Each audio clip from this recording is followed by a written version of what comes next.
ईशा पावन प्रवास कैलाश यात्रा के प्रतिभागियों के साथ एक बैठक के दौरान सदगुरु बता रहे हैं कि हमें ऊपर चढ़ने के लिए बोझ को कम करना क्यों जरूरी है।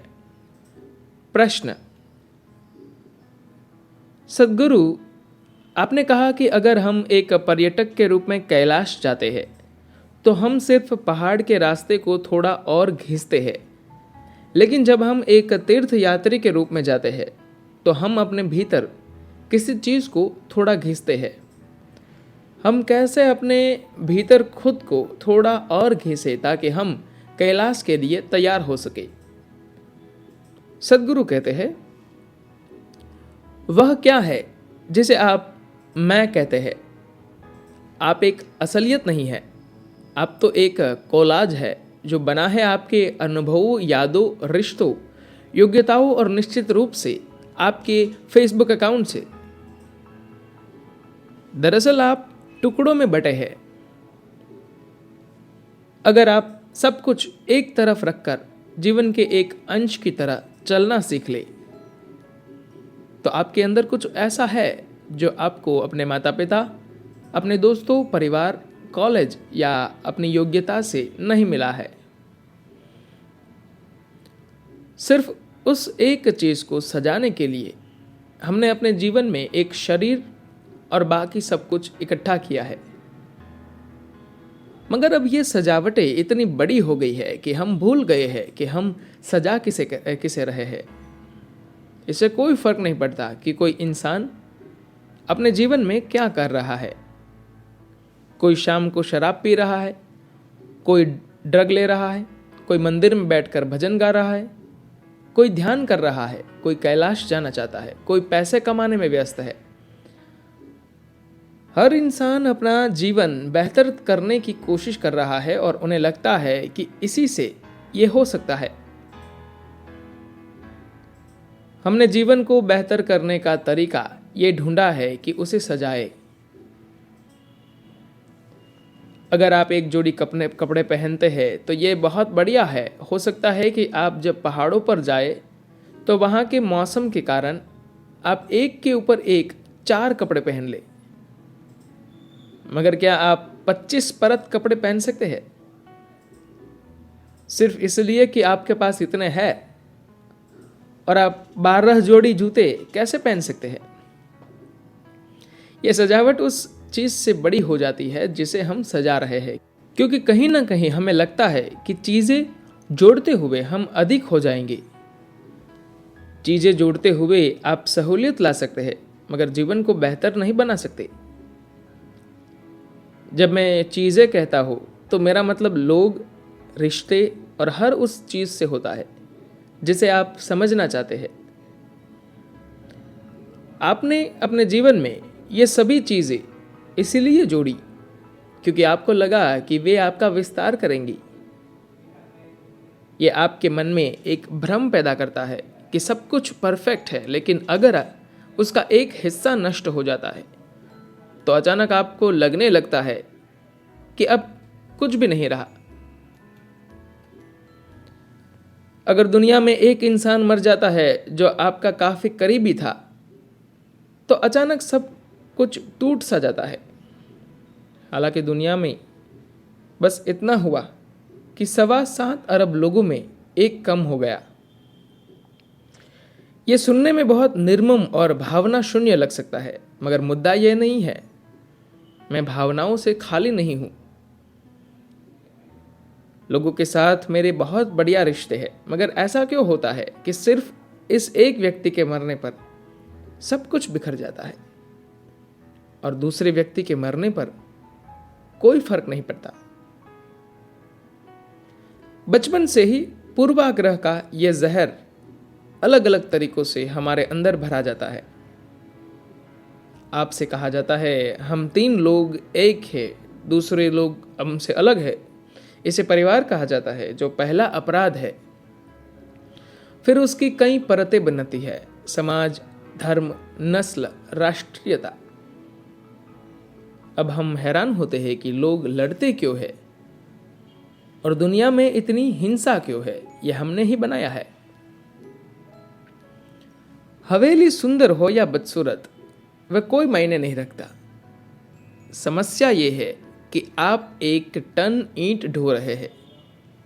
जब वह आपके सिर पर होता है तो बोझ ही है। मान लीजिए मैं आपको 1 टन सोना दे दूं, तो आप क्या इसे सिर पर ढो लेंगे? इससे कोई फर्क नहीं पड़ता कि आप 1 टन पत्थर ढोते हैं या सोना। जब आप उसके नीचे होते हैं तो दोनों एक ही चीज है, वह आपको कुचल कर मार देगा। जिसे आप ढो रहे हैं वह चाहे सुंदर हो या बदसूरत, अगर वह आपके सिर पर हो तो आपकी मानवता को कुचल देगा। खुद को घिसने का मतलब है सिर्फ उन झूठ के पहाड़ों को घिसना जिन्हें आपने खुद बनाया है। आपने जो शख्सियत बनाई है वह बस उन चीजों का एक कोलाज है जिन्हें आपने बाहर से इकट्ठा किया है, जो आप कभी नहीं थे और न कभी होंगी। अभी आपको लगता है कि वे चीजें आप है। इसी कारण अगर उसका एक टुकड़ा ले लिया जाए तो आप गहरा दुख, अवसाद और कई दूसरी चीजों का अनुभव करते हैं, जो इंसानों को पूरी तरह नष्ट कर सकता है।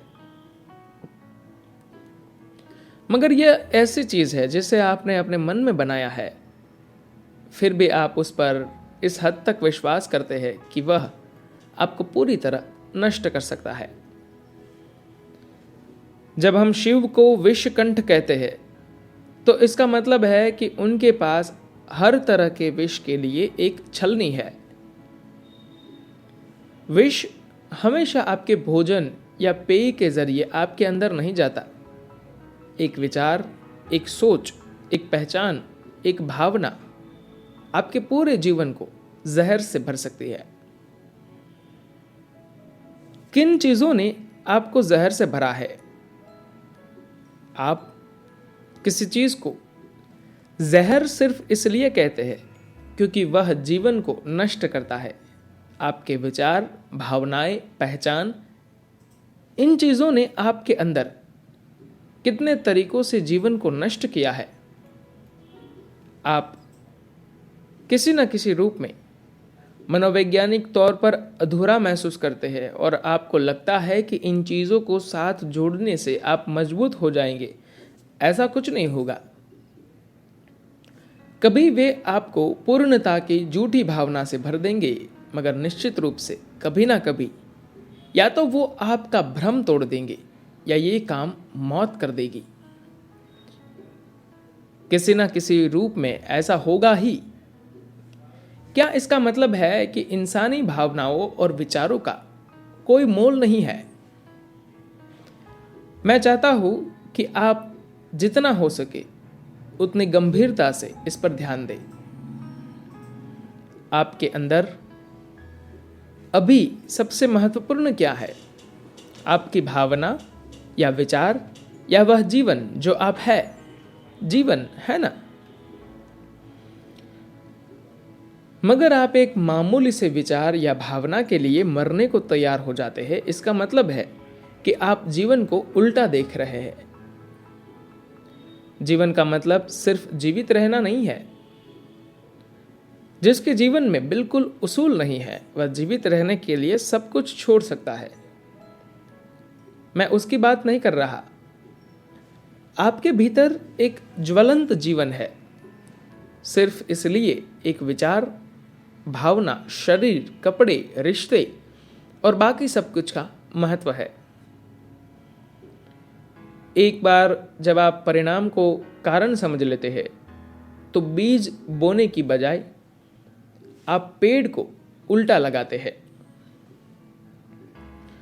भारत में आपने एक परंपरा के बारे में सुना होगा। आज अगर आप काशी जाते हैं तो आप रेलगाड़ी से या हवाई जहाज से जाते हैं, मगर एक समय ऐसा था जब लोग पैदल चलकर काशी जाते थे। आज भी भारतीय विवाहों में प्रतीकात्मक काशी यात्रा होती है। दूल्हा जिसका विवाह होने वाला है वह इस तरह दिखाता है कि वह काशी जाना चाहता है। इसका मतलब है कि उसे इन रिश्ते नातों की निरर्थकता बिना किसी मतलब के का एहसास हो गया है। इसलिए वह अपनी चरम प्रकृति को प्राप्त करने जा रहा है। मगर फिर उसकी शादी करा दी जाती है। इस यात्रा का महत्व ये था कि लोग अपनी आंतरिक खुशहाली की खोज में पैदल चलकर जाते थे। अगर किसी को बस देश के अलग अलग भागों से 2-3 हजार किलोमीटर पैदल चलना पड़े तो इसके लिए एक खास मकसद की ज़रूरत होती है, और वह मकसद उनके भीतर बहुत महत्वपूर्ण होता था। लोग हमेशा पैदल चलकर काशी जाते थे, और क्योंकि वह बहुत दूर था इसलिए वे वापस नहीं आते थे। शायद ही कोई काशी जाकर वास्तव में लौट पाता था। बाकी लोग एक खास उम्र में वहां जाते थे और वहां से कभी वापस नहीं आते थे। इसलिए आज भी यह परंपरा चल रही है कि लोग काशी में मरना चाहते हैं। इस समूची प्रक्रिया का यह महत्व है कि कहीं ना कहीं आप समझते हैं कि आप जो है और आपने जो इकट्ठा किया है उनके बीच एक अंतर है।